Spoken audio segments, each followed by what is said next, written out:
Yo, yo, yo, what's up, Omnibuds Cafe? Yep, we're starting something a little bit new. We're going to kickstart the YouTube channel again. And my segment is going to be called 5 Minute Reviews. Why 5 Minute Reviews? I don't have a lot of time. I'm probably late for something right now.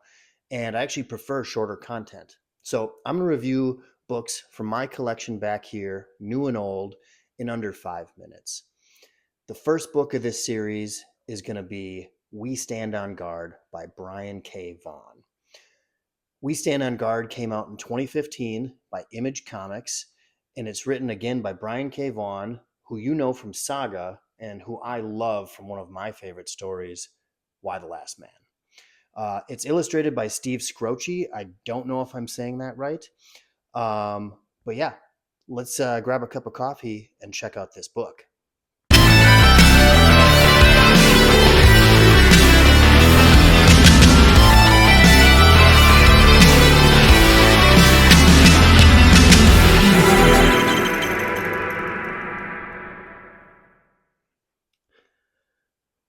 Like most Brian K. Vaughan books, We Stand on Guard is a sharp, action-packed miniseries set in the year 2124, where the United States of America invades Canada. It follows a small Canadian resistance group fighting back with heart and grit. It's fast-paced, it's explosive, and with Brian K. Vaughan's classic wit and charm and Steve Scroce's fantastic artwork. I'm not super familiar with Scroce's other work, but his drawings are fantastic and a great match for the tone of this story.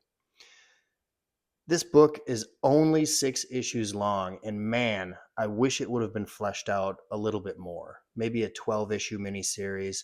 I even think that he could have brought this into like 50 issues like he does with things like Why the Last Man, Ex Machina, Saga. Could have been a long story. The future, as described by Vaughan and illustrated by Scroce, is grim. Military technology has advanced quite a bit. The United States of America has an AT-AT looking tank thing and uses really creepy, mind imprisoning technology. But like I said, um, your classic Brian K. Vaughan dialogue, very witty, very fun to read. The art, as you can see, is really cool. Overall, I really enjoyed this story, but like I said, I wish it would have been a bit longer and explored more of that U.S. Canadian war. It definitely deserves a second read, and it's going to stay in my collection probably because I'm a big Brian K. Vaughan fan. If not, I might have sold this one. But like I said, definitely deserves a second read. Let me know in the comments if you guys have checked this one out. I'm really interested to hear what other people have thought about this story. I think this is largely out of print. I got my copy from a buddy of mine, Russ, who found it at a comic book store and shipped it to me. Russ is an awesome dude. You might be able to find it on Amazon, but I looked at IST and CGN and Organic Price Books, and I didn't see it there. Let me know what your favorite Brian K. Vaughan story is.